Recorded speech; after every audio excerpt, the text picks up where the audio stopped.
Entering the Mayo Experience. Mayo Experience. Mayo Experience.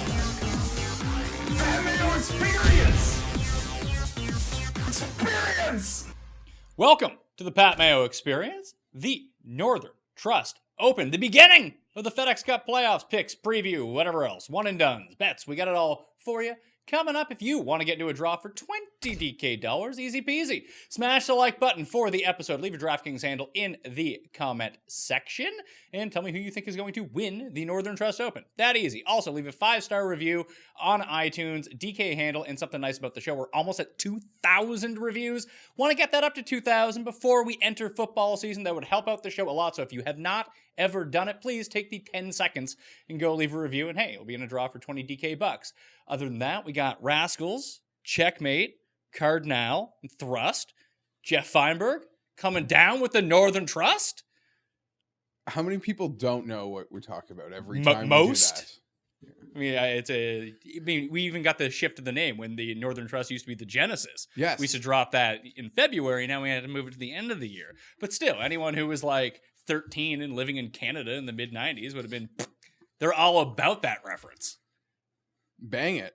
I think I said it every year when we do it. My buddy had them perform at his wedding. Who? Cardinal. Really? Yeah, a little local. local. I would have went for Chaclair, but he's probably a bit pricey. Yeah, it might have cost a little. I mean, Cardinal fit the bill. I don't know, fit the his price point, I guess, and worked. It was like for years I told, because I love the song "How Bizarre" by OMC. And you guys love a lot of weird songs. Like, you love a lot of Aqua songs and shit. Of course I do. I mean, I stopped listening to music in the year 1999, maybe like 2001. And I wasn't really ever big into music anyway. So, like, all I got is, like, one-hit wonders that I saw when I was 13. So like, Big Shiny Tunes. 2. Big Shiny Tunes 2 is all up ons with that. But, yeah, I wanted to see how much it would cost to get OMC just to play in my garage. For like when I came home, just play the few opening chords. I mean, what are they up to? Nothing. Mm-hmm. They're from New Zealand, so they're probably living a good life, but I don't know. How much could it really cost? Would you be into a one-hit wonders music festival? I don't know. I remember that song, though. I remember the music video. There's in like a red convertible, right? I believe there was actually 2 music videos, but yes. Yeah. The American version is the one you're thinking about. Okay. My wife walked down to the aisle to the instrumental of it. Oh, that's amazing. Brother Bella's in the back, the sweet singer's in the front. Okay. Jeff cruising down the no wonder freeway you guys in are the hot sun. No wonder you guys are married, I guess. I think she did it more for me than for her. I don't think she really cared. No, I guess it makes a nice instrumental. Like my wife, it sounded real classy when they were playing it on the screen. Yeah, like my wife knows I like the Masters, and the music was like acceptable, so she would let that be like some string music at our wedding. There you go. Yeah, works. Congratulations, by the way. Thank you. Big Papa Jeff. It's... How much discussion did it take to get River as a middle name? And why isn't it Rivers? Because River was what worked. Okay, there was the compromise? No, I never even like pulled for the S. Because as an R, there's a lot out there. Like, it's not an uncommon name. I know Dustin and Paulina named one of their kids River. There is this... Like, I feel like I've seen like a lot of people do it. More like celebrities. There is a terrible show my wife watches. I think it's on TLC. And they have like 20 kids or something like that. But they're all nautically themed names. So there's like... River is one of them. But it's like lake. Maybe tributary. I don't know. But they're all some sort of water-based name for all these kids. It's ridiculous. I hate it. Yeah. I hate that I have to sit down and watch it. I think it's called Outdaughtered. Okay. Could be it. Too many kids. Yeah, well, it's Lily, who is just like, for me, is like Lilidanian. And the dog one day will be Gates Fienberg. Gates Fienberg. Yeah. That's close to like Gates McFadden, who played Dr. Beverly Crusher on Star Trek The Next Generation. Totally. It's very close. That's right over me. Remember how upset you were that time that I made the Philip Rivers and Antonio Gates doll make out? I didn't get upset. It whatever. It was just weird. All right, so we got some winners. Oh, I should let everyone know. Scheduling note, the DraftKings pick show for the Northern Trust Open will not be dropping until Wednesday morning. I'll have a fantasy football show with Chris Meany for Tuesday. Probably going to start breaking it up that way with only 3 events left. Plus, it gets us more time to research. And I will be on the grounds Wednesday at there it is. Liberty National. If you're out there for the practice round, shoot me a tweet, come over and say hi.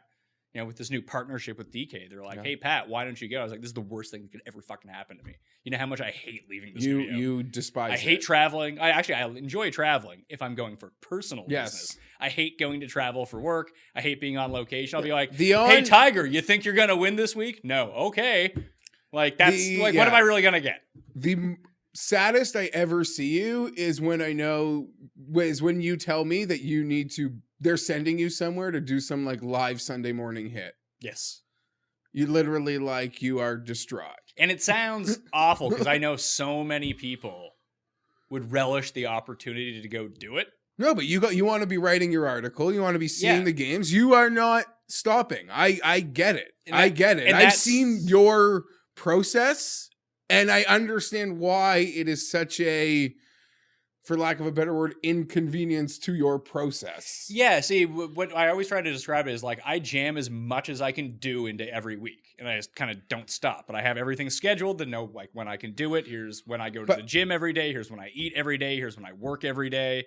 And then you know I have to be on a flight at like 5, stay overnight, and I'm all out of my rhythm. And I don't know, it takes me like a full week to get like caught up again. Fortunately, this is the right time of year for this to happen.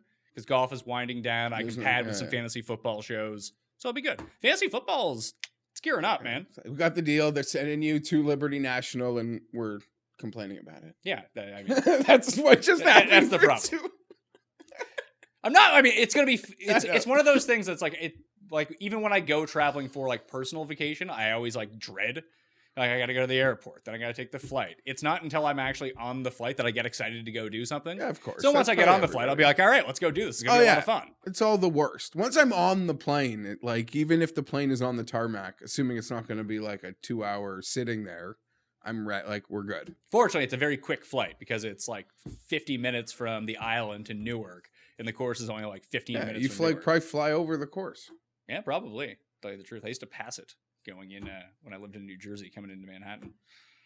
Pat Mayo Experience, Listeners League, DraftKings Open. You can find the description in the podcast description, the link in the podcast description, or up on the Facebook page. If you're on YouTube and watching this, we cannot post the direct link, but I will put in the link to the podcast where you can then get the link to that. So it's very easy. Filled, before Tuesday was over last week. I think we're going to have 3,500 spots yet. I haven't actually seen the link to the league yet, so let's fill that up. Make sure you get in early. There's no rake. It's the best tournament on DraftKings. And, there's only 3 major events left. And frankly, the Tour Championship is going to be a bit wonky. So we got 2 big events in order to win some DraftKings bucks. But there was DraftKings bucks to be won yesterday, Jeffrey. Loved it. Members of FantasyNational.com, which I say that everyone should become a member to. Absolutely. FantasyNational.com. Approaching close to like $2 million in winnings among members this year. It's pretty good.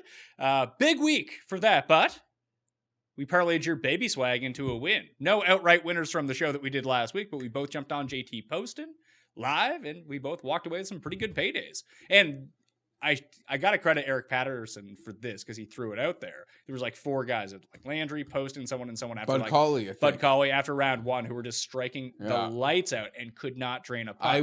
I took Poston and Landry, but Poston was the one I was most confident because he is a good putter. Like normally. See, I took Poston and Cauley, and they were posting some crazy numbers.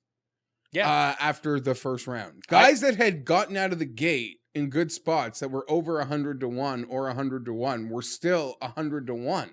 And I don't know what part of the leaderboard really created that. It wasn't like Brooks Koepka was here. No, Webb Simpson, the Tiger Woods of the Wyndham. He was there and he was lurking. I guess, but I don't know. Was that enough to discredit for discrediting everybody? No, because Sneds was getting a lot of cred because he was 5 under after the first round.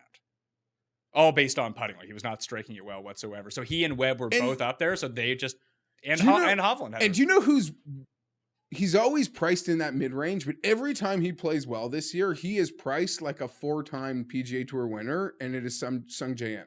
Yes. If he's playing well, they price him like he is. I'm trying to think of a guy who would start at like 30 to 1 or something. Like they price him in a category of a guy that has proven he can win here. And I don't doubt he'll win here. And for all the talk of other young players, he deserves to be just as much a part of it, only that he didn't go to American college or something. Hey, look, out of all these hot shot rookies, he's the only one that's probably going to be on a President's Cup team. We'll talk about the President's Cup. And he plays every week, but I didn't understand why, with such a field that lacked, and a lot of those top players from Hideki, Reed, like a lot of them didn't get off to the greatest starts, why the books were hanging numbers. Thanks, Eric, I guess. Yeah, so he didn't bet it. So I thought, I've done that before. I've put out like, hey, here are like 3 guys that are really good. And I bet the other 2 and don't bet the one that ends up winning. So I was actually able to capitalize on that. And I threw him back out at 33-1 on Sunday morning. He was, Sunday so I re-upped again. It was still great. 33-1. And he was tied with Hovland, who was 10-1. And Fantasy National both pointed to those 2 guys. If they just flip their putters a little bit. And Mackenzie Hughes was the other one. I was upset because going into Sunday, I had a piece of both of them. And sometimes if I got a piece on you to win, I'll like sometimes want to be part of your Sunday matchup. I was really upset to see they were both playing together. Yeah, I wanted to bet both of them independently, but they got matched up in the 2-ball. But how devastating would it have been if Ben An won? I was like... it's funny, because there was 2 things working in my favor for this. One, Tim on our chat said that Ben An was going to win, so then I felt very good about him not winning. I was like, I've been down this road with Ben An like 4 times, where he's had the 54-hole lead, or he's winning going into the back 9 on Sunday. And you know what happens? He absolutely shits the bed. Do you know who he was for 3 days? He was like Gary Woodland at Pebble. Yeah, couldn't miss. Dropping everything. It was bothering me. I was like, I'm supposed to have some level of baby swag, and this would be the complete opposite of anything swaggy. I don't bet Ben An every week, but I strongly consider him every week. I talk him up every week. And last week, in our first preamble of potentially looking at the President's Cup, I saw he was 22nd on the international team standing. And I thought that was so offensive that he clearly must not be nearly as good as I perceive him. If there were certain players, in my opinion, that had no business being ranked ahead of him, and I'm not fully intertwined with President's Cup scoring, because I know guys on Asian tours, and we'll get into it, but I almost just wrote him off blindly this week because I was so offended by how far back he was on a President's Cup standings list. I literally tweeted, I don't bet on the guy who's 22nd on the international team list. Well, that's just not a guy you want to invest in. And you saw why. I guess so, but I thought that was going to haunt me. So Ben An ended up winning a whole bunch of people money based on what happened on 18. So yes. We're going to get into this because the Wyndham Championship was the most profitable week for people who are out there watching the show, listening to the show, members of Fantasy National. It was my most profitable week of the year, but I hit posted and Siwoo, 4th top 5 of the year, and cashing them each ways. And he wasn't 50-1. No, he was 106. Yeah. It was a 40-1 each way. It's big, man. It's huge. That's impressive. It's twice now he's cashed the 160 each way. So twice 40-1. The other 2 times, weren't short by any means. It was like Torrey, or it was somewhere at West early. It was Pebble. Okay. And Genesis. I guess the wrong West course. But yes. But I got winners here. So the winners of the drawing from last week of 20 DK bucks: Fight for DC, He Hate Me 14, Short and Fat, Mick Head, Jason Blum, Jmart 80, Scott Hall 131, TX State Hustler, all winners of 20 DK dollars. But the big winners. Short and Fat is not my burner. Is not your burner? No. You're not really that short. I'm not tall. Yeah, but you're not that guy from that video. Like, I mean, I'm not like George Costanza, but no, like Cardano actually kind of looks like Costanza. It's still. I'll say this: a lot of my life, have the shot. A lot of my life, it's hard for me to buy the shirt that fits that isn't like really long or something, or pants. So I'm short and fat. Yeah. Let's get to the big scores. So Sabatini missed a 4-foot putt on 17. Then he drained a 61-foot putt on 18 for birdie.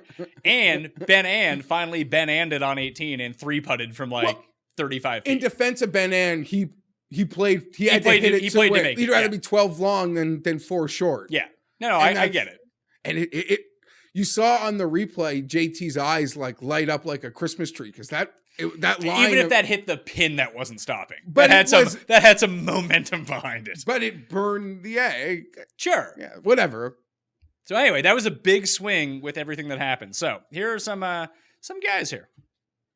Drew Stanton and Brian Rodriguez showed me their tickets on JT Poston along with us, so we're good to go on that front. Shout out to the Tour Junkies too, who I believe they had JT's caddy on the show last week, and then boom, we got some Tour Junkie swag on the go. So here's some winners just off the hop. Tim Burma won his first ever DraftKings tournament, won $100. Steve Woolette won $320.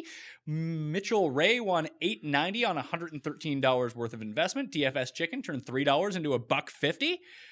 Like 150, not one. He didn't lose half of his money. He won $150. Dallas picked up a weekend win for $50. Jack crushed weekend golf in the short game. He came first, second, fourth, fifth, and ninth. So shout out Fantasy National for pointing everyone towards that. EJ Barnes turned $1 into $125, winning the Sunday Showdown. Then we get into the four figures, Jeff. Betting Nerd turned $75 into $1,500. BJY turned $97 into $1,518. Brad McAllister, former winner of the Pat Mayo Experience Open, a good Canadian, turned $112 into $2,130. Awesome. S. Diddy turned $36 into $2,540, and he came second in the $12 single entry after the PME Open was filled, so he just threw his lineup into that. It's happened to me before, too. B-Man turned $66 into $3,200, and Andrew Hoffman won a clean $5,000 by playing less than $100. It's pretty good, right? All sounds fantastic. Let's not stop there, because we got some 5-figure and 6-figure winners to give shout out to. Luke Manners is like the loser of this list. He played $100 worth of entries, won $12,161. Solid ROI. Pat DiMartino won $22,400 playing just the one single lineup in different contests. Larry Goldstein entered $73. He won $50,000. Amazing. And props, Larry. The big shout out of the week. You take it away. You do it. You do it. I don't want to screw it up. No, I don't want to screw it up either. So we've been calling him add-on for so long. It's Ouden. Ouden. Sorry, we've been messing up your name for 2 years. Hero. But he won the 555, $101,000 to our man. I was at ADON7X on Twitter. It was like one of the happiest I've been for someone, pretty much a complete stranger who I consider a friend, winning that much, like winning something here. Played one lineup. Always. He played that contest and he played that same lineup 3 times in my contest. That's his move. He won $1,000 in my contest and $100K in the other one. Pretty good week. And he was the one who benefited from the swing. Webb got vaulted into second because Ann 3-putted and the Sabatini putt on 18. Yeah. That's huge, man. He couldn't even enjoy it. He's working, keeping everybody safe. Yeah, he was working. He said he checked DraftKings like at the end of the day. He's like, is this final? Yeah. He thought that he wouldn't assume the swing. Also builds his bankroll for college football season because he's one of the best college football people that college football, soccer came on our radar when he hit the Siwoo Players win. That was like at a crazy he number, hit that at like 400 or 500 to 1. I believe it was 700 to 1. Insane. Because I only picked it up at like 100. Yeah. After like seeing him, so that's amazing. That's by far the best and week. He by far the best week for people who watch the show. And he wrote up the article, his picks on Action Network. Yes, like he touted those picks and he played them. And boom, hit him. I actually did well in my contest because I had posted. The only reason I ended up on him because I found that like heritage crossover. I had 2 Poston lineups. They didn't win a cent because of Cameron Smith. But Adam Hadwin was the guy who really sunk me this week. If I had just played Scott Piercy in that spot, I would have been fine. Or Ben Ann. Should have played him. I play him every other week. Why wouldn't I play him this week? Dude, stupid. He's been on such a heater. Didn't he just hit the 2-4, the double? He had Shane Lowry. Yeah, he did have Shane Lowry. Yeah, he's fire right now. I think he won again. Who won the WGC? Baroff hit the Morikawa and Brooks. Someone else did too. Forget who it was. Anyway. Whatever. Killing it. Awesome. So those are the winners for the week. That's a lot of money, man. Oh my God. That's like close to, I think it's over 200K. I know what I'd buy. A night nurse. I'm telling you, man. How great would a night nurse be? It's like for the first 2 weeks. And they're so expensive. I hired one once because I had to go away for filming like 3 weeks after my wife gave birth. And it was like $400 for the night. It's not cheap. Basically everything I made going on the trip I had to pay for in a night nurse. It was really a break-even proposition. Anything else on the Wyndham? On Wednesday, JT sent out an incredibly self-deprecating tweet. It was a montage of like his shanks of the year, or him like hitting a shot and announcers like ripping him. Like, I didn't have enough there, or like, what was he thinking? So I know, like, for all the talk of putting, like we didn't put much stock into guys who like needed it, and he certainly didn't need it. He was safe into the FedEx Yeah, Cup. he had his card. He was. But it just showed, like, to me, it just showed. And I didn't like take that tweet and run and bet him. I didn't bet him till after the first round, but it just showed that he was, I don't know, in a pretty great headspace coming into a week. I like guys that, can make fun of themselves. Yeah, and he had that nice run. It's funny because like when you reverse engineer how he got to this point and comes through with the win, obviously everything clicked. He didn't make a bogey the entire week. But he's been a very good putter all season long. He hits a ton of fairways. That's what we were looking for here. But the Heritage crossover, I believe he was top 15 at Heritage. And at the last Donald Ross course that they play at the Rocket Mortgage, he was in the final group. He just had a really bad Sunday. So he actually played really well in that Donald Ross design too. So if somehow he makes the Tour Championship, I don't want to say he's going to win East Lake, but I think that he'll perform better at East Lake than you would think. It seems like these Donald Ross correlations really go a long way. At least that would be my 2 cents on the matter. There seems to be a bit of a dot there. I honestly didn't see much of it at all, but like I saw the final few holes and he looked so calm.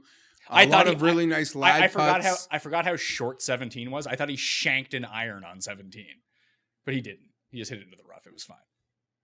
Siwoo also missed a 2-foot putt on 17 because he'll do that.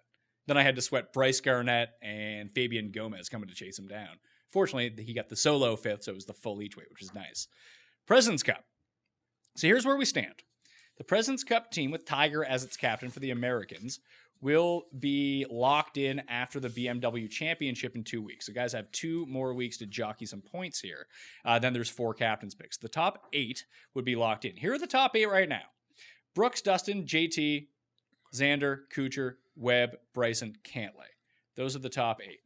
That leaves Finau, Woodland, Ricky. Woodland. Oh, sorry. Please, go ahead. I was reading the last week's standings. I'm sorry. So Woodland has fallen out. So this gets into really dicey territory here for Tiger. He shouldn't pick himself. No, I feel like that's off. Like that's going to be off the board. Like he's not going. Especially, I kind of hope that he has some, like we've spoken about last couple of weeks. I want some humid weather for him to have some great couple rounds here heading in. But maybe it'll be nice in Australia in December. But he's going to play 3 weeks in a row. What? Tiger? What do you mean? The FedEx Cup. Yeah. I'm saying that the President's Cup's not till December, man. So it's not like it's the next week. I was thinking more like the Ryder Cup. Yeah. He had to play 3 weeks and then okay, that's nice. It's far away. And that changes my Woodland take because I was worried like they just had the Twins on the weekend. Like you go and do winning the major, I think, puts you in. I think Woodland's automatically on this team. I'd be surprised if Finau wasn't on this team. But I've been reading a lot of mainstream media, the MSM golf coverage, and they tend to think that Tiger's going to pick Phil and Spieth, which would just be nonsensical. Spieth's not even in the top 18 of guys right now. Like, and if you leave him off this team, maybe it kicks his ass into gear to try to make the Ryder Cup next year. You do not pick him. But like everyone seems to be, Phil, Spieth, and Ricky, people are like, oh, they're definitely in. Like, I don't think that they're definitely in. I can see leaving them off because I think that Woodland and Finau deserve to be there more. And then that's 2 more spots that are available. Maybe Ricky will be there. Okay, so Ricky's the 3rd. That leaves 1 spot open. And we still have 2 weeks that someone could play, like, get hot and play themselves in. Like, I mean, the Billy Horschel rule's the thing. Yeah. And Billy Horschel, back-to-back top 10s coming into this week. We've seen him win the FedEx Cup before. Okay. So it could be Billy Horschel. It would be a travesty if I can't get Justine at Royal Melbourne. And her husband. You think? I just need them there always. I don't think that Reed's going to be on this team. I think he can play his way onto it. He could, but if it was me, like I would. Would you take Reed or Spieth? I'd take Reed, but like Phil's higher in the standings. CH3, Shez is higher in the standings, but I think that last spot should go to Wolf or Morikawa.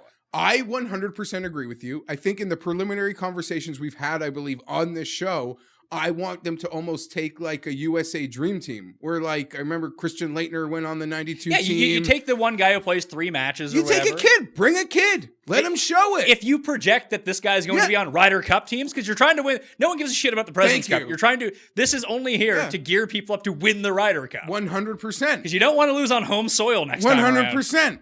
And the President's Cup is so freaking cool. And one of my favorite things about the President's Cup is the post-round matchup sessions where the captains sit across from the table and you put a name up there and they get to match it. It's not like the Ryder Cup where you're blindly filling out like 1 through 8 or 1 through 4 and you see who they put out.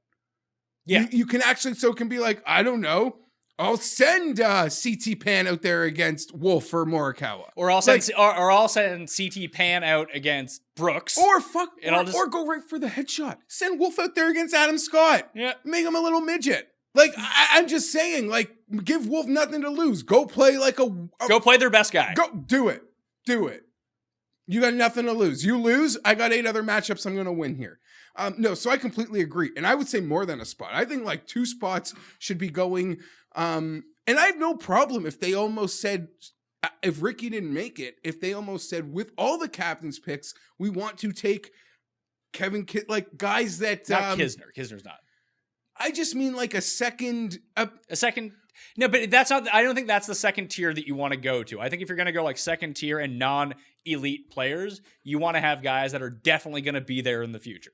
Like okay, fine. You don't burn it on and you want, like 33-year-old and you don't Kevin want to Kisner. like screw like NBC over, who's paying you a lot of money. Sure, but like does Kevin? I mean, I think that more people will be interested in watching Morikawa play than Kevin Kisner or Shez Levy. I do believe in a perfect world to me, this USA team should be used more like how Canada goes to the World Cup of hockey or how USA goes to the World Cup of basketball. As opposed to how they go to the Olympics. If we're going to reverse this and say if they're not going to want to screw NBC, then Tiger has to pick himself. Forget it. And then you pick Phil. And you pick Jordan Spieth. Like that's what NBC wants, obviously. They pay a lot. The players still get paid too. Don't consider that money. Why don't you move the mic closer to your mouth? Well, I just leaned back at the thought of this having to happen to placate the network. It's going to be on in the middle of nowhere in North America.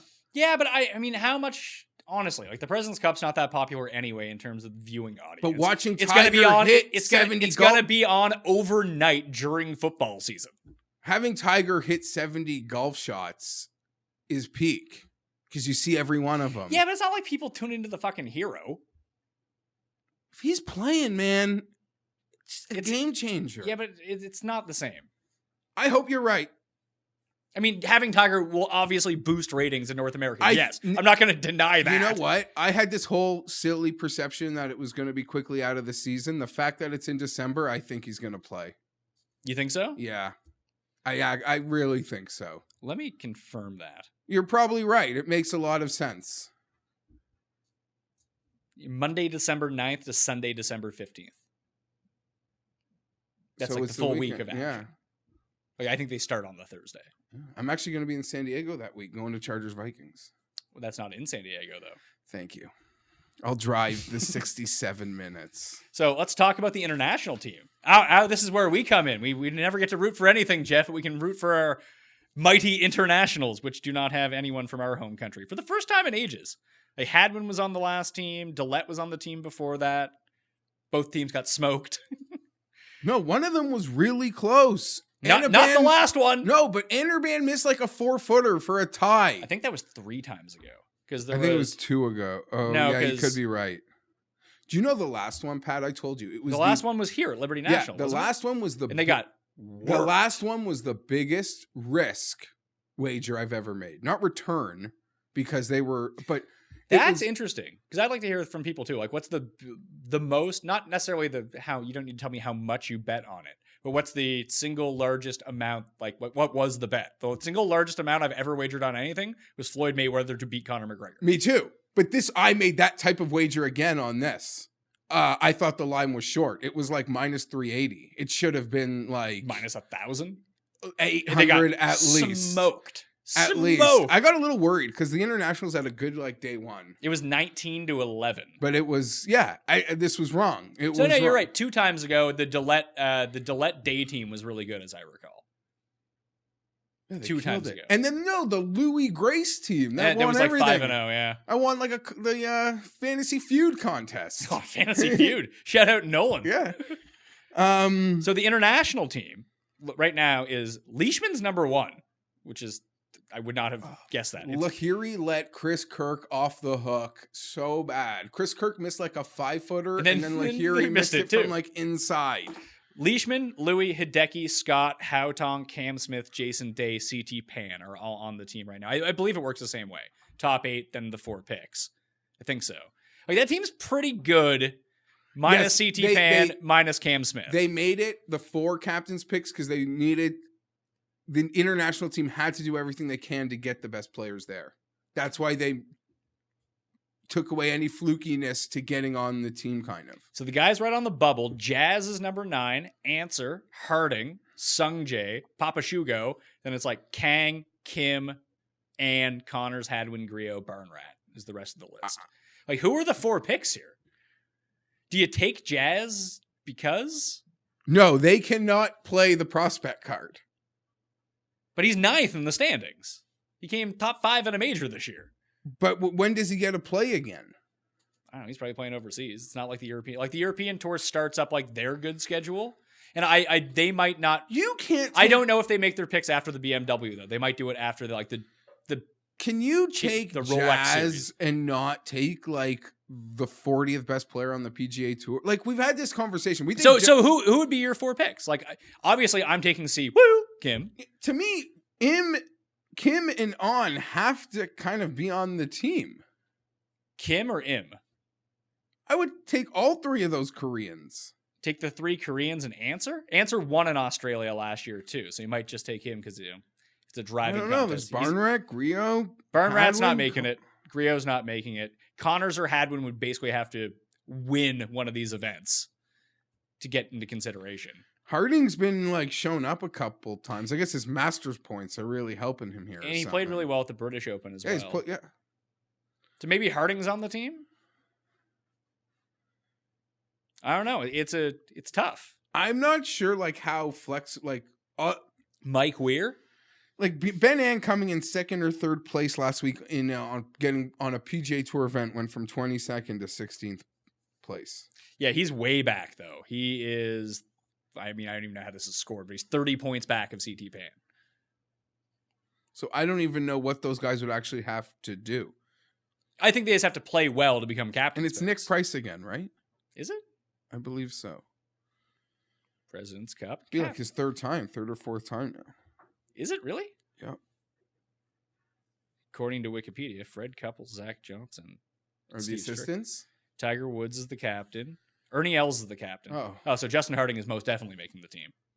Oh, so he's one of the picks. And too bad, this team really could have used Sabatini. Yeah. Heater Sabatini now. He's trying to get on the Ryder Cup here. No, Olympics. Well, I think the whole switch was for the Olympics. Yeah. But now he's a Ryder Cup short, like, back-end guy.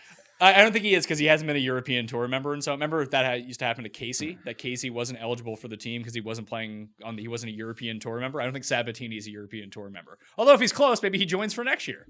So it is Ernie. Okay. So yeah, and Kim, Im, and Harding. But why, like, Neiman? Maybe wouldn't Neiman be the prospect? Yeah, you're right. I didn't even think about Neiman. Vegas? They're nowhere. Vegas on isn't making list? the team. I would take Neiman with me for sure. So yeah, so Neiman, the Chilean Harding, kid. and Kim. Maybe you don't take Siwoo. I mean, I would, but that's me. And I don't know, I'd probably man. take An and Im before Siwoo, to be perfectly honest with you. Although, if you're going to go in as a massive underdog, which you're going to be, that's where you want to have Siwoo on your team, because he might be the best guy there. It could be one of those weeks.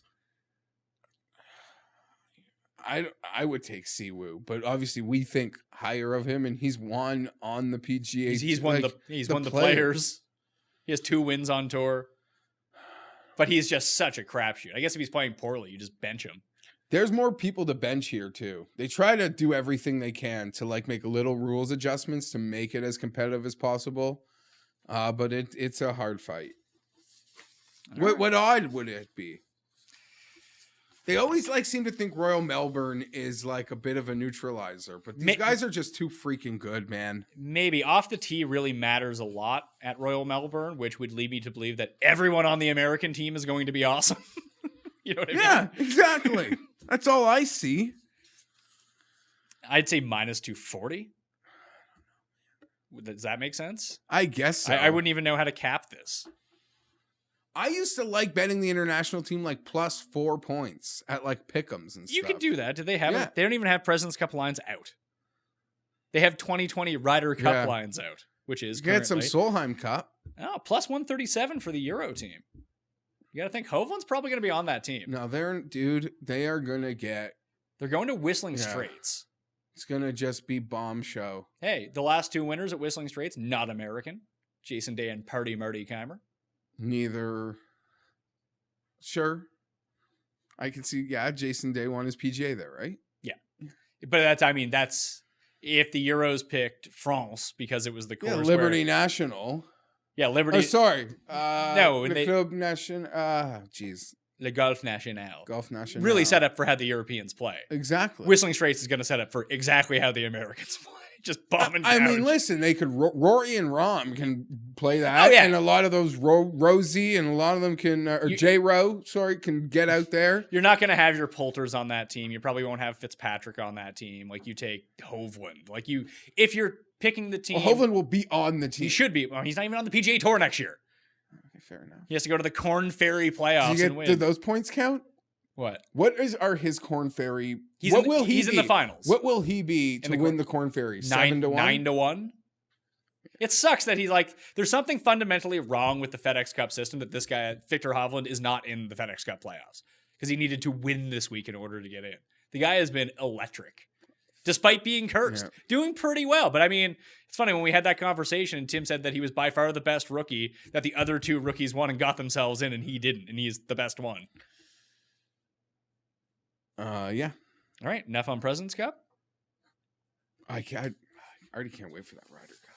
All right, let's talk FedEx Cup before we get into the Northern Trust.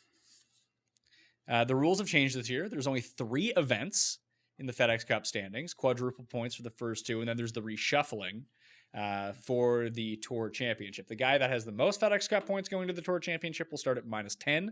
Second will start at -8. Third, -7. All the way down to the guys that are 26th to 30th will start at even par. So they'll be 10 strokes behind starting the tournament. However, the person that wins, plus whatever you start with, actually wins the FedEx Cup. Yeah. So you don't fall into the scenario last year where Justin Rose came fourth and hoisted a check for $10 million. It's also $15 million this year. To me, it's like watching American Gladiators as a kid, and you spent that whole competition getting your head start. Yeah, you saw. Then the other guy got you had to wait like 8 seconds. Yeah, the other guy got to start the obstacle course. It was no good when Wesley Two Scoops was like 2 minutes ahead of you and he was done the course by the time you started. It was like, oh boy, this sucks. Yeah, I don't have a problem with it. I like it. I listen, there's no interest in the FedEx Cup to begin with. That even if this turns out to be a complete disaster, what did you really lose? Yeah. You're not losing any more interest. There's some like hardcores who are like worried about how it's going to play for betting, and don't worry, the Sanderson will be a week later or whatever. Yeah, the swing season starts at middle of September now. Yeah, don't worry, you'll have your events back. This is just like a muck fun thing to do. And it was no fun to bet anyway. And listen, you might your eyes might light up at player X's odds 7 strokes off before an event starts. Yeah, like that's going to have to be factored into the odds. So it's literally like you're betting after round 1. That's what it'll be. There's a score, like, right? Yeah, and let's say Brooks is leading going into it. Let's say he shoots 74 in the first round, and then all of a sudden the gap is 4. You know what I mean? Shoots you see it all the time. But I would imagine Brooks will care about $15 million. Who wouldn't be caring? Not only is it $15 million, you get like and you win the event for winning. Oh my God. Remember that the day, you always end up talking about the caddies those days too. That's a big payday. I forgot about that. Like it's a big payday. Everything. All right, so Northern Trust, Liberty National, again, I'll be there on Wednesday. Join the Pat Mayo Experience Listeners League. Chris Meany. I'm getting a message from him right now. Says he might have to push the show. That's not good. Maybe I won't have a fantasy football show on Tuesday. Either way, 125 players qualified. Paul Casey and Henrik Stenson have chosen not to play, which eliminates Henrik Stenson from the FedEx Cup playoffs. He is vacationing with the family in Sweden and gives 0. He's won the FedEx Cup before. He's fine. And Sam Burns broke his ankle. I couldn't figure out why Sam Burns wasn't playing. I guess I missed the news. Yeah. He was rebounding for kids in his local area, grabbed a rebound, came down on his ankle and shattered it. That's how it happens. So there's only 122 players. He had to get up high over the 8-year-olds, bring down the boards. Yeah. So Liberty National is the course. The last time we saw it was actually the 2017 President's Cup, where Dustin Johnson was the best player, gained 4.5, a potential 5 points. Louis was the best player for the Internationals, 2.5 points. The only player to score more than 2 points. So that's still not that good. There was 7 more Americans who had 3.5 points, beating Louis that week. It's been lengthened a little bit since we last saw it in the FedEx Cup playoffs when it was the 2013 Barclays. It's now up to 7,370 yards, par 71. Has 2 of the hardest holes on the PGA Tour, but it also has a drivable par 4. There's 3 par 5s. It's not the hardest, but all those par 4s more than 450 yards are an absolute monster. Looking at the leaderboard from both 2013 and 2009, the 2 FedEx Cup events that were here, you want ball strikers. The leaderboard was Adam Scott, Gary Woodland, Tiger Woods, and Graham DeLatte. So I think it kind of shows you that ball striking, not necessarily putting. You're going to have to positive putt for the week, but it's probably not going to be a guy that gains 13 or 9 strokes putting, let's say, and then loses strokes on approach. You're going to need to be able to drive it long and drive it fairly straight and gain strokes that way and be dialed in with your irons and hit a whole bunch of greens and regulation, Jeff. I don't know what you're reading there. I'm just getting ready, taking it all in. All right, so I threw to you. What do you think? Or were you not paying attention? No, I do. I think this event is going to the Bombers are going to crush it as well, too, here. They always seem to. Furyk popped last time, but that was also 6 years ago. Furyk was a lot better. Yeah, I don't. There's going to be shorter hitters that pop up. Obviously. I don't doubt that at all. But to me, there are great opportunities for those guys to just go out and crush it. So what they've done here, and they did this before the 2013 Barclays, they added an intermediate rough because there's a lot of fescue around this course. Lush. Yes, but they added an intermediate between the fairway and the fescue that you can land in there. So I've heard people there's a buffer zone. Even call it a bit of a links layout to some degree. It's not there's trees. If you get too far, you're in the deep fescue. You get too far, you're in the trees. So I don't think it plays like a real links course. Oh, Foss links. Yeah, as someone who grew up playing links courses, you can just hook a slice over the fescue and just all of a sudden you're on the next fairway. It's not like that. I'm sure some holes set up that way, but that's not how I'd be thinking about playing it here. Paul brought this up before because he saw the graphic for the view of the course because it overlooks Manhattan, the southern tip of the island. Does this have the best scenery of any course to look at? This is a great game in the Tiger Woods video games. Yeah. Because you see this. Wow. Paul mentioned Dubai too, and I think I'm on board. I like the city landscape in the background. Yeah, you even see the Statue of Liberty from a couple of the holes. Beautiful. I think it's this and Dubai. I remember back in the day, probably 3 years ago, Trump would always show up. Yeah. He likes golf. It's in New Jersey. A little too much. Odds? The faves? Brooks, he's the fave. He's 8-1. Rory is 11-1. Dustin, 16-1. So is Rahm. Rose is 18. JT is 20. Fleetwood, Fowler are both 22. Tiger's 25. So is Cantley. So is Webb coming in on a heater. And Xander Schauffele is 28-1. I wrote up 2 of these guys in my article, but I did not bet those 2 guys. I bet one of them and someone else. I have 2 bets from inside here. I'm thinking about adding a third. I'm in love with a lot of guys. Too many right now. But this board speaks to me, and outside of Brooks and maybe Rory, it feels like everyone's kind of a value. Except Ricky freaking Fowler. I think this sets up for him too. I think the love affair of so many guys. Where's I needed Hovland here to take Ricky's money. We'll get there. Yeah, I'm smitten with a few guys. Rom, Xander. There's a few guys in here that I'm smitten with. So Cantley. Looking back at it, 3 of the past 4 winners of the first playoff event, I know it's been different courses, have already won on tour coming into the year. And the past 4 winners of the first event, the FedEx Cup, entered the week top 10 in the standings of the FedEx Cup. Like, we talk about this every single year, that elite guys tend to win these FedEx Cup events. Yeah. Who won the BMW last year? Because I can't remember. Bryson won the first 2, and then someone, was it a rando or was it like Dustin? I completely forget. It was in the middle of football season. Let's see. 2018. Wasn't Rose. Was it Leishman? Might have been. Is that where he has all his points from? It might have been. Keegan Bradley won. Gup hit it 100-1. So the other Of course he did. So the other thing that I found. Oh my God, he finally popped. Was that in Boston? No, that was the week after. So the Boston event is gone. It's the Northern Trust next year. TPC Boston is back on the schedule. But since 2007, when the FedEx Cup started, there's been 12 winners of the BMW, of the Northern Trust, the first event of the FedEx Cup playoffs.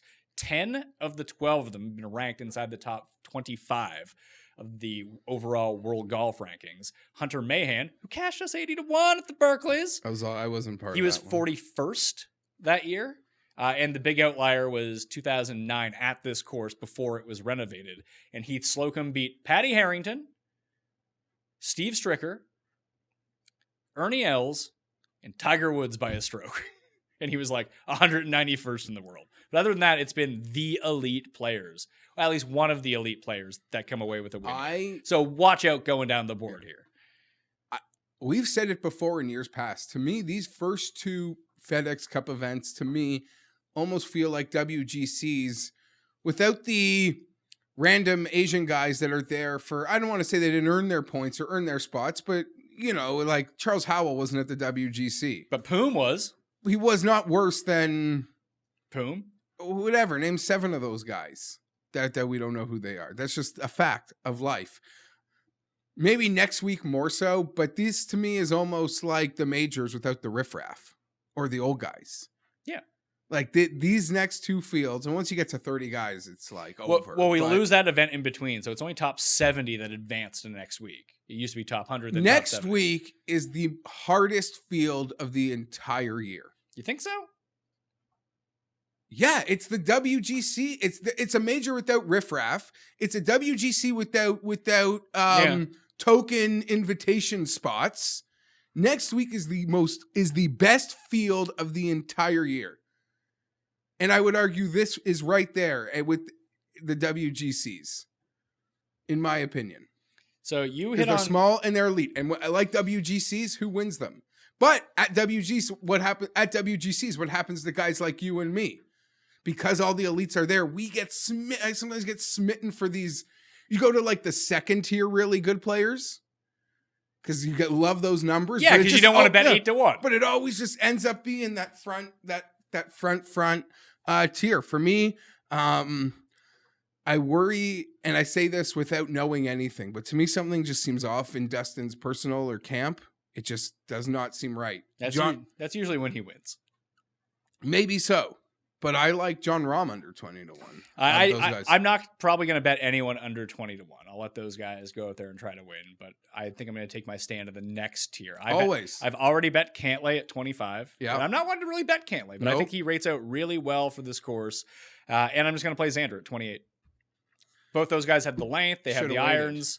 Why? What is it now? Bodog's got... there's 33 out there. I mean, I can cash out that bet. Yeah. If it's still at 28 and go make the bet elsewhere.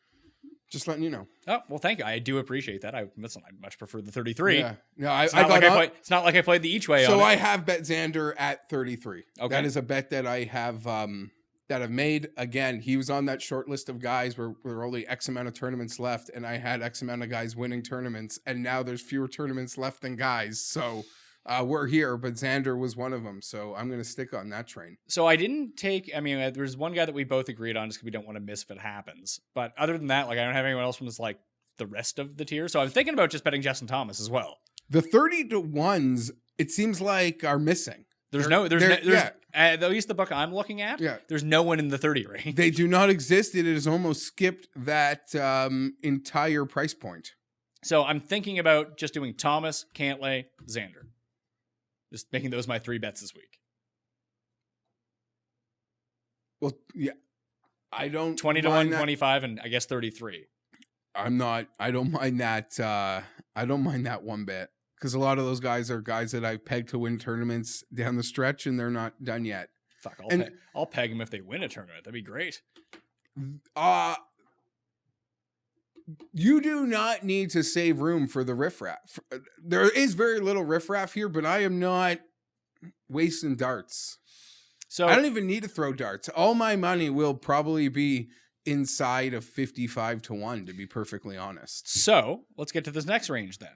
Because it's attractive. It starts with Molinari. Molinari's 40, so is Scott, who won here in 2013. Cooch is 45, so is Finau. Then you get your Louis, your Spieths, your Morikawas, Jason Days. Hideki's 55, so is Reed. Leishman's 60. But we both just like Bryson at 50, although he's been terrible the last 2 events. Terrible. He was terrible at the Open. He was terrible at the WGC.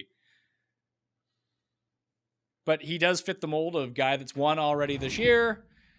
It's 50 to 1. He's 50 to 1. Bryson. He is number 8. Like, that's one thing to look at. Like, we're like, if it's someone from like high up in the world ranking is going to win at least the top 25, he has one of the biggest gaps between where he ranks in the world and his odds. Yeah. Gary Woodland's the other one. This whole range, you have like Bryson, Day, Hideki, Finau, Reed, all these guys, Pat, even Jordan. If they start playing well and get to the top, their live line will be like they were 20 to 1 golfers. Yes. Yeah, but that's going to be for the next 3 events. Yeah, I agree. I'm just saying all these guys that have these nice numbers, because they haven't been playing well, the second they show like life on the course and get to the top, the books will treat them like the superstar reputation players that they are. Yeah. You like Finau, say it. How do you know? Because I know. You were tweeting about it this weekend. Whenever you put out an early No, tweet. I didn't tweet about it. All I saw was people were making a big deal about him setting a course record. Yeah. And I was like... If that engaged you enough to comment on it, that means you're in. No, it almost not bothered me. I don't know the circumstances because maybe a really big jerk had the record. But to my understanding, professional golfers don't go to like... Unless it's like a very... prominent club where like owning the course record is something you want on your reputation. These guys don't go to local courses and just break course records. They find out who has them. And if the guy in the local shop has it, who's like gives every kid lessons in the local town, a pro might pick his ball up on 18 and like take a 10. Cause out of respect for, let that guy keep his course record. So that was the only thing I responded to the Finau thing. I don't overrate guys going to courses to make course records. They're professional golfers. Kevin Streelman could go and shot what Tony Finau shot. I'm saying could go to a course and break its course record. Yeah, no, I get what you're saying. I actually do like Finau this week, but I like the guys behind him better. Like, I don't understand the reason to bet him at 45 when I could bet Bryson at 50 or even Woodland at 70. Woodland at 70, Hideki at 55. Yeah, like he's a bit. Everything was pointing. He's a bit overvalued, I think, versus this field. Not to say that he can't win, but I think he has a worse or equal chance of a bunch of guys behind him. There is, and even I don't know, I can't pull the trigger, but Louis at 50, I think he lines up for this week. He does, but he just don't bet him in America. You would have saved yourself a lot of money over the years. Top 10 him. Do something like that. So the guys that caught my eye beyond Bryson that aren't in like the 40s or anything, because I can make a case for Adam Scott. I can make a case for Matt Kuchar and Finau. I'm not going to do it. The guys that I'm considering, Woodland at 70 is one. Billy Horschel at 60, I don't think can be overlooked. He's really don't. Playing fantastic. He has back-to-back top 10s. He has top 20 finishes in 5 of his past 7 starts. I don't like that he's 60 to 1, but a little small. It's shorter than I would have thought. And like Lowry and Leishman too are both down on this list. And then you got Wolf at 90. You think Lowry's sober? Who knows? He's on a 3-week bender. No, good for him. I agree with you. A lot of those names, Woodland at 70 stuck out. Woodland has been garbage since he won. Okay, he has not made a cut, I don't think. I think he made the Rocket Mortgage. But no, he had a fire Friday. He couldn't get in. He was like 3 or 4 over after the first round. Is Rocket Mortgage 3M? No. So I'm thinking 3M then. Or I am thinking Rocket Mortgage. he missed the Open cut, he missed the Rocket Mortgage cut, and he was 55th at the WGC out of 63 guys. Well, that was no cut. Yeah. So he hasn't been good. He had one, I think he had a good Sunday though at the WGC. There have been good rounds, but yeah, he just comes in offset. He's got, you want to talk baby swag? He just had twins on the weekend. You got to bet that. He was second here in 2013 too. You got to bet that. 70-1 is a nice. It's a really nice number. He fits a profile. Oh, the glow of twin girls, man. That's got to help the 10-footers. You hope.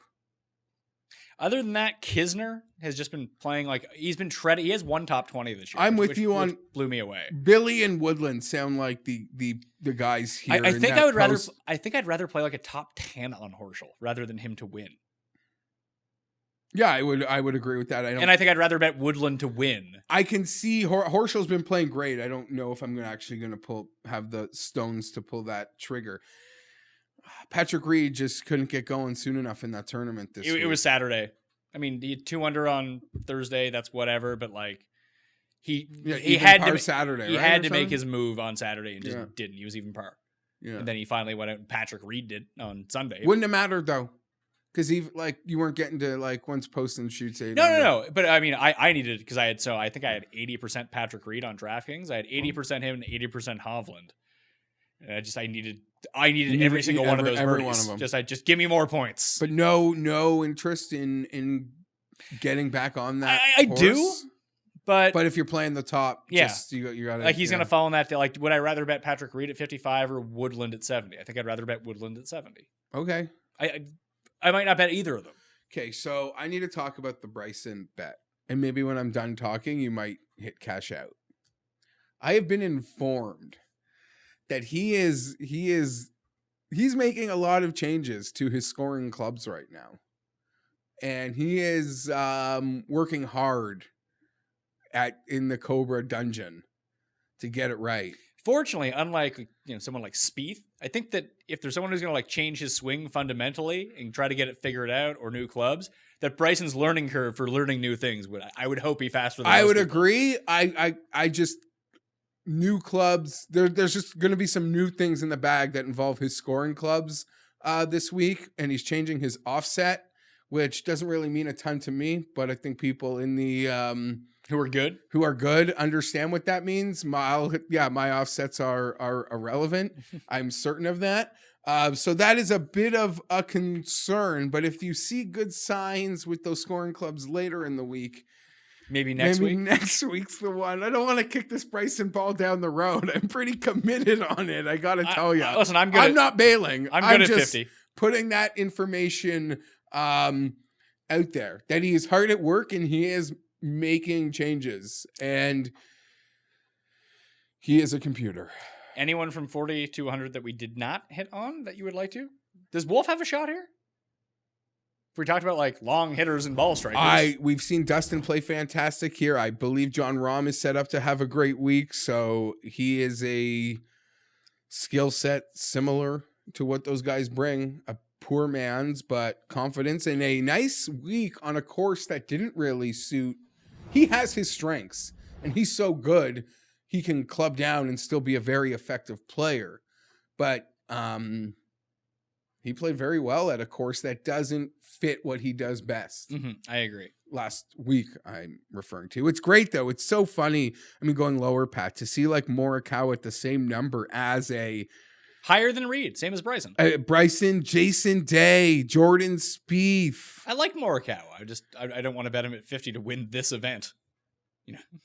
I totally agree. All right, so long shots beyond 100 to 1. I'm going to do the usual. The Luke List bandwagon might be over, but I'm going to stick on it till the end of the FedEx Cup playoffs. Fortunately, this might be the last week. Oh, he is like gone. Yeah, but Siwoo back in. He is 160. He's 150. 150 again this week. So Siwoo, List, and Champ. Give Champ one more go too. And I'll probably get in at Corey Connors at 250 to 1. He has lost strokes putting in 16 of 18 starts in 2019. Both times he actually gained strokes putting. We're on bent grass, and we're back on bent grass this week. So the ball striking we know is good. He's basically Ben An, except he actually won a PGA Tour event. So hopefully he can come inside the top 5, and you're looking good. Probably top 20 on him too. But other than that, the guys that like rate out really well. How does Willett rate? Willett was the one that I really, just because the winning score here was minus 11 last time. I think it was minus 10 the time before. That's like the Danny Willett, Brennan Grace range of I can win this event. And he's playing really well off the tee too. He's where is Willett? 110? 110? I don't hate that. The other guy was Harmon. I'm not going to bet Harmon, but he's starting to play a lot better. What Willett has played he played the WGC, I would assume. Willett? Because he had that strong open. I mean, he was never going to win it. But there were a couple moments. Him and Westwood on the Sunday playing together is a memory.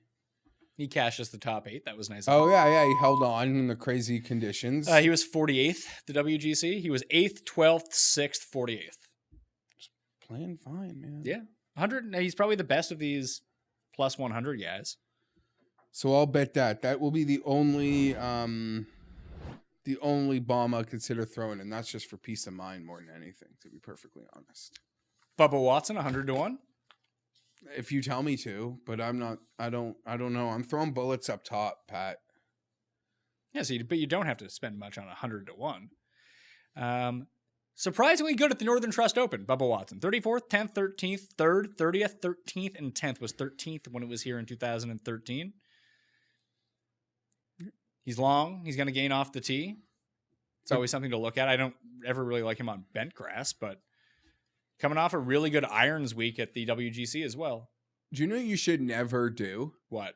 Is if you like a player after round 1, but he's going off in the afternoon wave on like Friday. Don't bet him in the morning, bet him in the afternoon. Wait for the guys that are on the course to play well, and his number will just be higher by fact that even though you'll get it. Yeah. But they all just make them bigger. Even if you like a really good player and you haven't made your bets yet. See, for the purposes of entertainment, I like to do this early, and for the purposes of my peace of mind, I like to make my bets when I tell you I'm betting this guy, because it's just what I do. But if I did have the patience to wait till Wednesday, if I saw a guy I really liked in the afternoon wave on like even round 1, you let like Jordan Spieth go out there, shoot 5 under. And then you're like 24-1 guys, like 33-1. He hasn't even hit a ball yet. Happens regularly every week. Yeah. I know there's guys that like live on that, like EP from the Score, our buddy who touted the Poston and all those guys. And I know like Pat Walsh, a lot of guys like live on that. Like, no, he's in the afternoon wave. You're like giving away free money sometimes. Quick picks. The quick picks for the Northern Trust Open. I got Cantlay, I got Xander, and I got Bryson. Those are the 3 that I got locked in. 25, 20, or 33, which I'll get here in a second, and 50. I also have the regulars from the Longshots. Siwoo, 150. Luke List, 300. Cameron Champ, 400. And who's the other guy? Corey Connors, 300. 250-1. I'm hot and bothered by Fowler's odds. He should not be the same as Fleetwood, who was in the final group at the Open Championship and then went out at a WGC and was in it for 3 days. You're more triggered than that guy that I watched from the Socialist Convention. I absolutely love that. It sounded like a South Park skit. I'm not the only one to make that comment, but that's what it sounded like. I also love the people that like tweet you without watching it also about like your negative attitude towards people trying to be socially active in that regard. You have to watch that video first, man. Like nothing's getting done there. I talked to Cust about it just because Cust went through academia. I mean, the guy has a PhD, so he's like, this is basically what every like student union meeting would be this. Like nothing would ever get done. People just complain about like nomenclature on things. It's like, oh great, sounds fantastic. Can't wait for that. So other than that, I'm going to give a look to Woodland. I'm going to give a look to Bubba. I'll give a look to Willett. And I'll give a look to Horschel as potentially adding them on. Or I just might say, screw those guys, and I'll go with Justin Thomas at 20. Just basically have that be my card. You, What are you doing? I've bet Xander Schauffele 33-1. I've bet Bryson DeChambeau at 50-1. I'm going to look at Hideki, Reed, Finau, or I could spend the money on John Rahm. I got a lot of thinking to do. I like this board a lot. Brooks can just literally... And Brooks and Dustin and Rory, or even Rose. Rose plays really well. Dustin at 16-1 is as high as it's been in forever, but obviously they see what everyone a lot else of people sees. see. Something doesn't seem right there. In the shorter term modeling, let's say past 24 rounds, who do you think the modeling likes the most? Well, Brooks never has to scramble, so I'll say Brooks. Cantlay. Not surprised. He's another guy I rarely see putting for par. Past 24 Doesn't rounds. putt for par. Top 5 in the field. Yeah. Cantlay, Rory, Adam Scott, Joaquin Neiman, and Hideki Matsuyama. Brooks is 6th. Then it's Webb. Because Webb be good. Neiman's striping that ball, man. Sleep on him. Give us a number on him, hopefully, in the swing while everyone's in love with the kids. I mean, this course actually does set up quite well. What are his odds? 100. But is this going to be where it happens? You know what? I hope so. I mean, I don't for my financial ruin, but I'd like to see him play really well here. I like him a lot. You will need... And I want to see him get on that President's Cup team. To me, he should be on it. I think they'll be missing a screw to not take him. To win this tournament, if you're one of these guys, you are going to need to look a breathing dragon in the eye to win it. Webb has 3 runners-up in his past 5 starts. He is so consistent. I never bet him. He's averaging over 6 strokes game putting over his past 4 tournaments. Incredible. But he's now back on bent. He hasn't played on bent grass since... Oh my God, when was the last time? He basically doesn't play on bent grass. That's crazy. Adam Scott should take in putting lessons from this guy. Well, he figured it out. And it was ugly at first. He went from being like the worst guy to the best guy. It was ugly at first. And you know where, like, the first time I saw the change, that, like, something's different, was when he lost in the playoff to Hideki at Phoenix. Oh, yeah, that's right. It's the first one. I was like, holy, Adam Scott. That was the year I was there. Putts? What Webb the Simpson hell? putts. Oh, yeah. Adam Scott wishes he putts. Yeah, I'm betting Will at 210. I can't not. So 1 and done. I don't know. I think I moved at a range with you. I had Hovland last week. We're done. I didn't even put one in. The kid, it was just like... Yeah, that makes sense. I forget who you picked. Norton, it was shit. Norton didn't even make the play. Hey, if he wants to keep his card, he has to go to the Corn Ferry playoffs. I don't think he's going to do that. I have my doubts. So he's just going to be a European Tour golfer and get exemptions that he wants? He's got to go to Honda and... Well, he maintains conditional status because he finished between 126 and 150. Who lost conditional? Martin Keimer. Done. Yeah. He did not even play the events to qualify for conditional. And his U.S. Open exemption is over, too. Oh. His 5 years are up. Duffner won Memorial, so he has another full year. Keimer will get exemptions, though. Of course. He's Party Marty. So 1 and done. I don't remember who I've taken and who I haven't taken. I'll just update that on the... Do you want to know? It's impossible that I've always been really bad at 1 and done, despite being mediocre at everything else. I'm really bad at 1 and done. This year, I think I was even worse than I am historically. Yeah, so we're going to end up pushing, by the way. I'll win the 1 and done, and you're going to win the Spieth bet. Well, Spieth still has a couple tournaments. And Tiger, you might have one tournament here. What? So we push. Fun. I need to confirm that I never said Jordan Spieth would never win again. You want to do this now? Well, let's just be quick. Well, I'm just going to say, for 1 and done, check the cheat sheet on Wednesday. Yeah. I'll post it with all of our picks and custs, because I can't remember for the life of me who I've taken and who I haven't. Having 2 teams really confuses that in my mind. I don't use the same It does, and for the purposes of our head-to-head, there's nothing that needs to be put on paper. Did Cust give you his pick? Not yet. He's still like top... I think he's in the top 75. Like, he's in the money right now, I think. I don't know who he picked last week, though. Sneaky pick this week might be like Louis, though. I was going to say... I feel like he's a guy maybe... I was going to say, like, I mean, Horschel might be popular, but I was going to say if you're going to go off the beaten path, he would be the guy. But I just don't know, like, if you have one of the studs left, use one of the studs. because most people have burned them all. Therefore, through attrition, they have to be a contrarian. Like if you have Dustin left, you're like one of the 2% of people that has Dustin left. It's true. Even looking at the tout board, like Louis might be the best player a lot of people have left, if they even have him. I think I have like Molinari left. No one will use him. I probably have Finau left. I might have Rahm left. Like if I haven't used Rahm, I'd probably use Rahm. Well, you use Morikawa. I think I use Morikawa. Tringali is 225 to 1, by the way. He makes birdies. He does. And remember, he had that run the same year Billy Ho did. And he's just been playing pretty well this year. And you'll bet Seb Straka FRL. I don't know if I'm going to play FRLs this week because I'm going to be in the States when I usually make my FRL because I like to wait as long as possible to make first round later bets. So I might actually make any this week. Not that I've been doing well with them recently either. Maybe take a week off, readjust. Maybe throw in a showdown lineup instead for the first round. So the Spieth beef. People are very upset with you and Jordan Spieth. That was one clown. How can they be upset with me when something that I said 4 years ago that was so out of fashion is like polling exponentially better now than it did then? I'm still probably wrong on it. And I never, ever, ever, ever, ever said, and you can tell me if I'm wrong, that he'd never win again or anything like that. I'm not an idiot. I've bet him this year like an idiot. I might be an idiot, but not in this. In this, everything I said, I've been right on.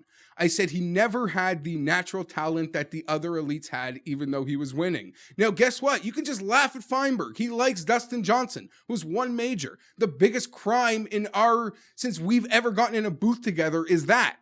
And there's a definitive gap what number 2 might be in the golf world. I like Phillip Rivers. 0. I like Ricky Fowler. I'm obviously well aware of what a 3-time major champion is exempted to every important golf tournament till the end of freaking time. The guy's a legend. But he never had their talent, and he got just it all. The magic beans, everything happened for him. That's the one part that I actually disagree with. Okay, fine. But he got a heater. He went on a heater. So fine, I can make jokes about the magic beans. That's all like a No, thing. absolutely, because we've seen those tournaments happen Dustin as well. missed a 3.5-footer to go to a playoff, a one-day head-to-head at Chambers. With him. Okay? He's in the last group. He got 45 minutes to figure out what to do at the Open. Well, Matt has to eat a sandwich. I'm self-aware enough to know he hit a freaking bogey putt, and then he went to the next tee and stuck it to 2 feet. Me calling him something, he's still the 40th best golfer in the world, which is an insane accomplishment. I'm in love with Brian Gay. He's had his tour card for 20 years. He's a legend. So the thing with Spieth. One more thing. Okay. Because to me, the 2 points I died on when it was unfashionable to do so was that he despite being as talented as the guys that would have, like a Rory or a Dustin, is an accomplishment in and of itself. It has to be. He's less talented than those guys, and he beats them. He's doing something obviously right when it was working. I also said when he was winning, he would really struggle with any type of swing changes. I said that, and it's happening. All great players, a lot of them really did struggle. Some more than others. That's why we hear swing changes. Like Rory scared us about swing changes off anybody. Because it literally felt like it took him a year and a half. And then the next great player we heard about swing changes, I don't know. And some of them got through it quickly. And, Rose changed his equipment and won the next week. And Ricky changed the ball and won like 2 weeks later. So some of that stuff isn't a thing. But I'm not talking about more so equipment with Spieth. I'm talking about the swing. Because I felt, unlike a Rory, unlike a Dustin, unlike a Tiger, that he just the natural innate ability wasn't as high. But everything he accomplished in spite of that is insane. Yeah, and I think we're forgetting the player Spieth was when he was at that peak too. Because you like to say he hit irons very well. You like to say magic beans, but you look at his tee to green and it was off the charts good. It was off the charts good because he would make every time he had the 10, the 12, the 15 footer. He also but when he was needing to scramble, the putt went in the hole. Yes. From nowhere. But there was remember the stretch at the beginning of last year when he was the best player on tour tee to green and couldn't make a putt to save his life. Remember that stretch? And then at the Masters, he almost came back and won. And my biggest fault of all is when I And the fact that the Spieth thing is like, do you think even when I said those comments that were like insane at the time, thought we'd be here today? No. So the fact that like it's all like sort of happening in this very scary way is only like pouring gasoline on the fire. And I would say over the years, I almost like take a back seat as people like Nelson and Baroff like want to captain the takes. It's the Spieth beef on Jordan. I am foolish in that sometimes when I tweet things, I assume, oh, you've heard like the conversations we've had about this. Oh, never, ever. Ever. I know. Think about that. That's not the case. Of course, that's innate, like, right? And sometimes I get caught in that. I'm like, what do you mean? How are you not aware of like the nuance and the context that we've had these conversations about for 4 or 5 years? So that's my fault. That is my fault. No PGA Tour player is a fraud, man. I had 3 majors. He never had that ceiling, in my opinion. That's my opinion.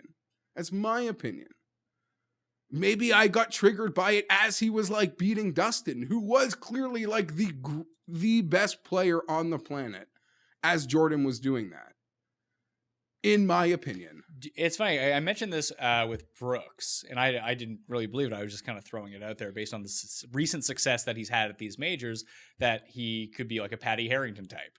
That he just wins these 4 and you never hear from him again. Is Spieth Patty Harrington?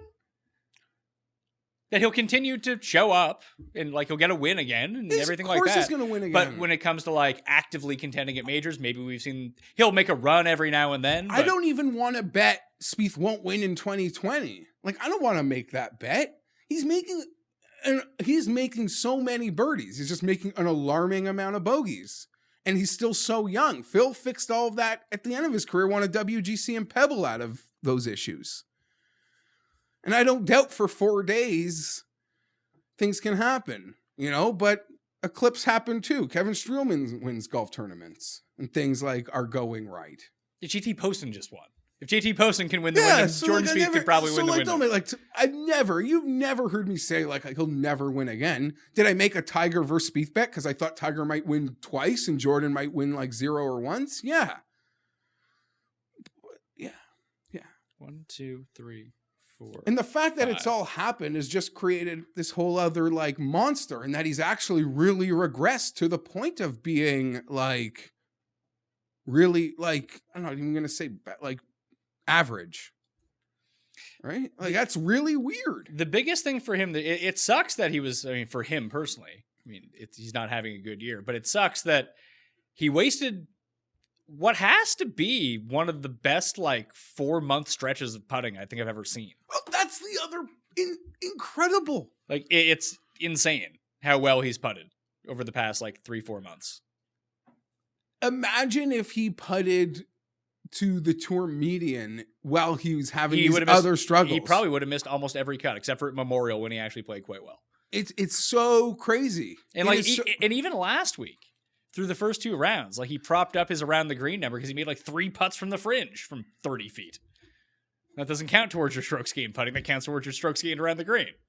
And part of my real like opinion on him or where it started to turn was even when he was at his best, I felt he wasn't being fairly criticized for behavior that other players got lambasted for on the telecast. It wasn't only till this year that the telecast seemed to all the networks seemed to take their kitty gloves off when talking about him and some of his things. Yeah, well, sometimes when you're not winning, people are a bit more critical of you. And you don't get you don't happen to get away with everything anymore. And he's the stuff he does for his foundation, how great of a family guy that he is. I don't doubt for a second that he is like a top shelf human or any part of any of that. But yeah, those takes I'll die on. And all I can say is when I made them, they were the super minority and they still might be very wrong, but I don't know. The polling on my take is done very well over the years. Continue to poll better. I don't know. I was trying to think of a analogy with some like the wall. Or some... People are coming around on the wall these days, I hear. Sure, whatever. I was trying to think of like a guy that's pulling on the upstream, but it's all. Oh, like my main man, Andrew Yang? No, way better. No, he's on the upswing. What's he got, 2%? Yeah, I think so. See, my polling is way better than that on this issue. Yeah, but think about where he started from. He was in the negative polling. That's where I started from on this. So you're basically Drake, is what you're saying. You started from the bottom, now you're at the top. Oh, but I can get humbled quick. This guy can go to the Masters and contend forever. I don't doubt that. I don't doubt that for a second. I feel like there was something else. And I feel like he's being dressed like a little boy. Under Armour's clothing is very like little boy centric, it seems, on the golf course. His like scripting, very like junior golf. A name just popped into my mind as we were talking about this. I'm done with Spieth. I don't really care anymore. Aaron Wise? This seems like when I start to think about this course in my mind, like profile-wise, Aaron Wise seems like someone that I should be into. Was there not? He had a great Sunday. There was one or two really good rounds there last week. I'm trying to get everything to load here. I want to go back and actually, because I shut everything down because I thought we were done, but I want to kind of go back and look at him for a second. CT Pan, President's Cup member, 300 to 1. Aaron Wise last week at the Wyndham. His approaches have just been god-awful, but at the Open, at the Wyndham, at the Rocket Mortgage, he's back to gaining a bunch of strokes off the tee, which I do, and he has the distance, we know that. He doesn't have a finish better than 18th since the Wells Fargo. He's making cuts. I don't know what I want to do with that information, but he just popped in my mind as a potential course fit. I don't know. That'll do it. Pat Mayo Experience. Congratulations again. Big Papa Fienberg. So Woodland and I guess Johnny Vegas, who had to withdraw from the other one, the Barracuda, is working baby swag on the golf course this week. Is that why he withdrew? Yeah, his wife went into labor. Wish I had known. Because he had the 8 points and we bet him. I had bet on him. He was like playing well. Yeah, he was fine. He was right where you needed to be after the first round. But yeah, I'm going to call that a win. I've had so few wins this year. I'm going to say Johnny Vegas would have won that event. He's 250 to 1, not necessarily something I'm looking for, but I wish the telecasts, how do I put this?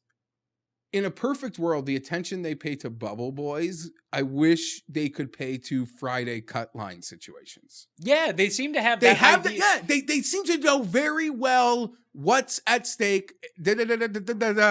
Why can't they do that on Friday as it pertains to the individual event? Well, one of the good things about going to the Northern Trust is maybe I'll meet some of these people and be like, hey, what's the deal? Yeah.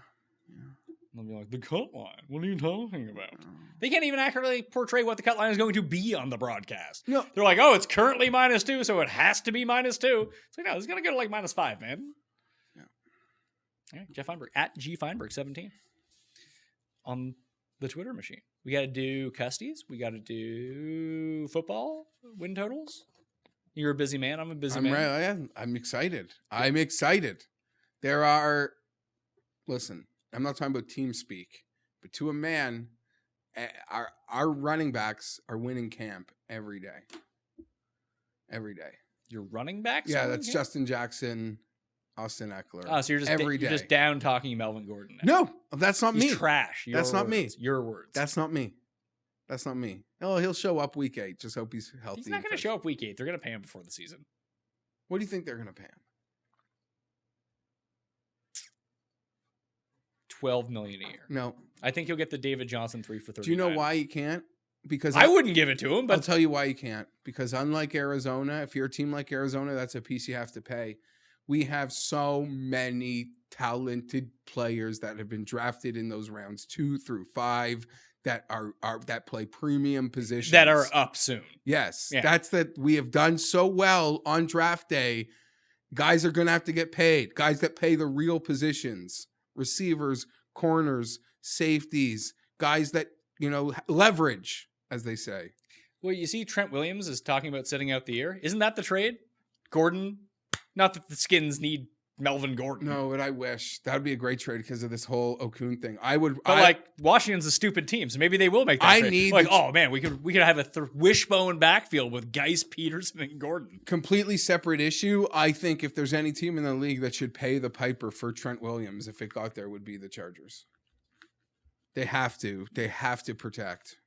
But that was kind of my thinking on them re-signing Melvin Gordon. Is it feels like they're kind of pushing all in for this season. Like this is their best shot. This is the best they've looked in the preseason. Coming into the year, the league is a bit wide open with some of the top end teams maybe deteriorating just a little bit. Like, are you better or worse with Melvin Gordon? You're probably better. I don't know how much better. They're probably not significantly, but in the minds of football people, like, oh, he's a bruiser. He's your goal line back. Philip trusts him on the field. Got to bring him back. There are only two teams I fear, one from a talent perspective and one because they're the Patriots, and it's the Chiefs and the Patriots. Colts. I think the Colts are fantastic. I just think we're a year away. But I think their roster is freaking amazing. You want to talk about a team that's drafted well? It is them. They have very little weaknesses. They have the quarterback. I thought Frank Wright was a better coach than Mike McCoy when he was the Chargers offensive coordinator. I'm a big fan of everything they're doing. That's a week one game, brother. I think the Chargers, they're great. They're great. The Chargers could win that game. I think overall, like top to bottom, the Colts are a better team. I think their roster is fantastic. The Colts are better coached, which helps. Well, they have a better O-line. They have a better offensive line. They have a better defense. They may not have the name defensive players, but their defense is better. No, it's not. And they have a better quarterback. They do not have better defense. They do have better defense. They have a better quarterback. That goes a long way. I'm the only thing I'll argue is that claim they have better defense. I think from tier to tier to tier, the Colts have a better defense. Like the Chargers have like 5 really good guys on defense, then like 6 other guys are just kind of eh. I take exception to that. Of course you would. You're the only person who can fucking name them. No, I do. Okay, their defense is good. It will not be better. You're also forgetting that Joey Bosa didn't even play last year. Yeah. But yeah, no, I'm smitten with what the Colts are on paper and head coach. So and Tim told me the Jets are better than the Chargers. And I would love the Texans, except I hate their coach, and no quarterback knows how to lose field position like theirs. Like they will just leave field goal range to lose a 13-yard sack like no one else in the league. I got one for you. Jacksonville. Don't mind it at all. Like, what if Foles is just 80 times better than Bortles? Anyone that likes college football loves Jacksonville because they're the college football all-stars. Sure, but now they actually have, like, I don't know how good Foles is once you get him away from Doug Peterson. But if he's just way better than Bortles, like, that team's good again.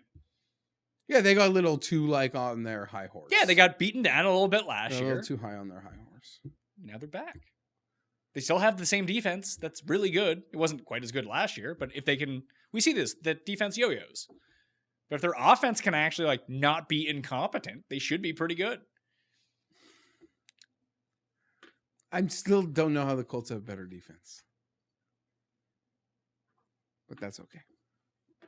They have a good defense. Across the board. There's no one place you're going to go try to pick apart the Colts, at least with the Chargers. Yeah, you're right. They have a week. You can they're so strong you can game plan that you just go to the other side. You can game plan what? Yeah, I got to give you that then. You're right. All right. I'll do it. Hour and a half, Pat Mayo experience. So I think Meanie canceled on me, so we'll see what I'm going to do for tomorrow's show. Maybe I'll call Sealy or something like that and see what's going on. Anyway, maybe I'll just record the golf show. I don't know. Tune in tomorrow on the Pat Mayo experience to see what's up. Maybe it'll be a cuss corner. Who knows? But until then, I'm Pat Mayo. Join the giveaways. Congrats on all the winnings. Play in the Listeners League and join Fantasy National. All right? I'll see you next time. Pat Mayo experience! Experience!